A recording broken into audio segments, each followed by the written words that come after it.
वर्तमान जे तुमचं आहे ते भूतकाळात शिरल्याशिवाय समजणार नाही, म्हणून मला भूतकाळात शिरायचं आहे. तुम्ही अलीकडेच आत्मचरित्र लिहिलं. सर्वसाधारणपणे आत्मचरित्र अशी लिहिली जातात की जन्मापासून ते आत्ता तो जो माणूस ज्या हुद्द्यावर आहे, पंतप्रधान असेल पंतप्रधान पदाच्या हुद्द्यावर, त्या अत्युच्च पदापर्यंतचा सगळा प्रवास हा तिथे सांगितला जातो. तुम्ही असं केलेलं नाहीये. तुम्ही तुमचं चरित्र फक्त 18व्या वर्षापर्यंत लिहिलंय. याचं कारण काय? मी त्या पुस्तकामध्ये असं लिहिलेलं आहे की आधी मुळामध्ये हे लिहिण्यासाठी मला 20 वर्ष माझ्या मनात हा विचार होता लिहायचं कसं म्हणून. त्याचा फॉर्म मी बघत होतो आणि हे लिहायला पण प्रत्यक्ष 4 वर्ष लागली. मला जाणवलं असं की मी कुलगुरू होतो, लोक मला अर्थतज्ञ म्हणतात, हे खरं चुकीचं आहे. नामाविधान आहे, अर्थशास्त्र फार मोठा असावा लागतो माणूस. त्याच्यानंतर मी प्लॅनिंग कमिशनचा मेंबर आहे. प्लॅनिंग कमिशनला संबंध महत्त्वाची जी खाती आहेत प्लॅनिंग कमिशनमध्ये एक शिक्षणासारखी ते माझ्याकडे आहेत. त्यासाठी मी डॉक्टर मनमोहन सिंगांचा अत्यंत आभार आहे एवढी मोठी जबाबदारी दिल्याबद्दल.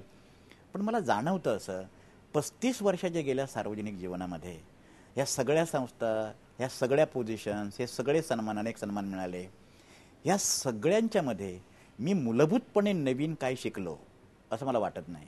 आता ह्याच्यामध्ये मी काही शिकलो असं म्हणालो नाही आहे. अनेक लोकांना वाटलं की तुम्ही असं कसं म्हणता. मी मूलभूतरित्या नवीन असं काही शिकलो नाही.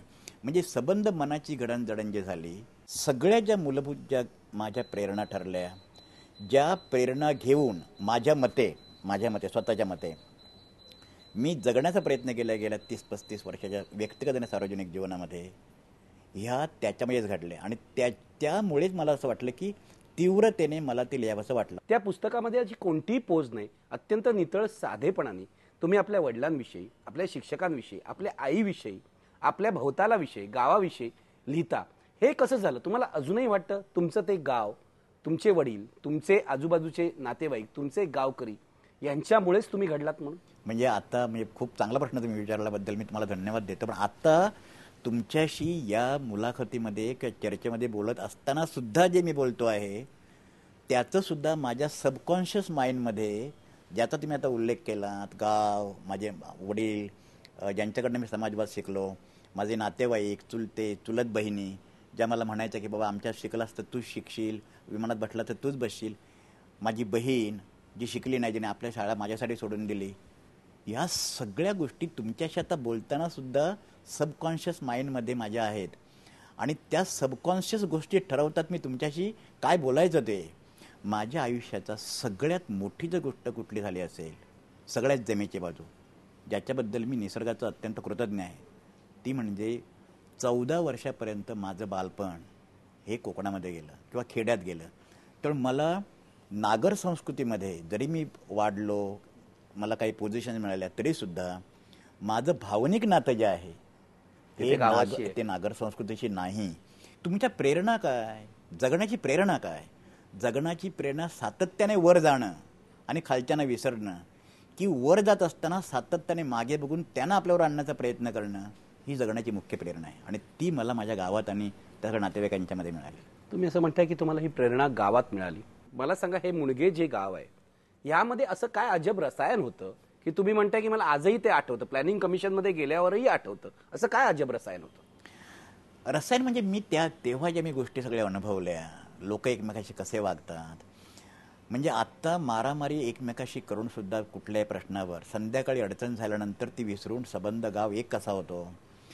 छोट्या छोट्या भांडणामध्ये लोक कोर्टात कसे जायचे, त्यातल्यानंतर तिथे निरोगीपणा जो संबंध लोकांच्यामध्ये होता, स्पॉन्टेनियस लोकांच्यामध्ये होती, पब्लिक कॉज जे होतं, आणि त्याच्यामध्ये प्रत्येक गोष्ट शेअर करण्याची जी प्रवृत्ती होती, शेअर करण्याची, हे संबंध खेड्यामध्ये घडतं.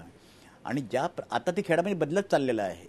आता हे बरोबर आहे. पण मला इथे तुम्हाला थांबवायचं आहे की तुम्ही फार असं एक चांगलं चित्र उभं करताय या गावाचं. मला मुणगेकर तुम्हाला विचारायचं आहे, आणि तुम्ही या इंटरव्ह्यूमध्ये हे सांगा, याच गावांनी तुम्हाला अस्पृश्यतेचा अनुभव दिला, तो अनुभव जाळत नाही तुम्हाला? अजून जाळतो ना. मी त्याच्यामध्ये लिहिलं, त्याच्यामध्ये असं मी कसं होतं की ते अस्पृश्यतेचं, म्हणजे मी 7वीमध्ये असताना ट्रिपला गेल्यानंतर आम्हाला एका पडवीमध्ये बसवलं आणि आम्हाला आमच्या बाकीच्या मुलांना शाळेच्या मंदिरामध्ये घेऊन गेले. हा अस्पृश्यतेचा पहिला व्यक्तिगत अनुभव. त्याच्या अगोदर गावाच्या देवळामध्ये आम्ही न जाणं, म्हणजे अजूनही जात नाही. आता मी जातो एक ह्याच्यामध्ये की ते एक सांस्कृतिक ठिकाण म्हणून, किंवा देवीची ओटी न भरणं, ते दुसऱ्याच्या हाताने भरणं, हे सगळं जे अनुभवलेलं आहे ह्याच्यातून अस्पृश्यता निवारण करणं किंवा जातीव्यवस्था नष्ट करण्यासाठी प्रयत्न करणं, त्यासाठी फुले आंबेडकरांच्या विचाराचा वारसा घेणं, ही जाणीव जी निर्माण झाली ती तिथे झाली. ती तिथे निर्माण झाली. मला आठवतं त्या पुस्तकात तुम्ही लिहिलंय की तुमच्या वडिलांनी एकदा चहावाला जो होता, कप होते जे होते ते कप चहाचे कप, त्या कपातून तुम्हाला चहा सुद्धा द्यायचे नाही. हा 1900 म्हणजे हे मी तुम्हाला सांगतो 1958-59 पर्यंत 59 पर्यंत जवळजवळ 60 पर्यंत म्हणजे मी 7वी पास 7वी पर्यंत आमच्या गावातले कप त्या 4 दुकानं आमच्याकडे होते, त्या 4 दुकानामध्ये वेगळे ठेवलेले होते. ते कप त्यातले काही तुटके असायचे आणि नंतर ते स्वतःला धुवायचे, चहा पिऊन झाल्यानंतर परत ते धुवून ठेवायचे.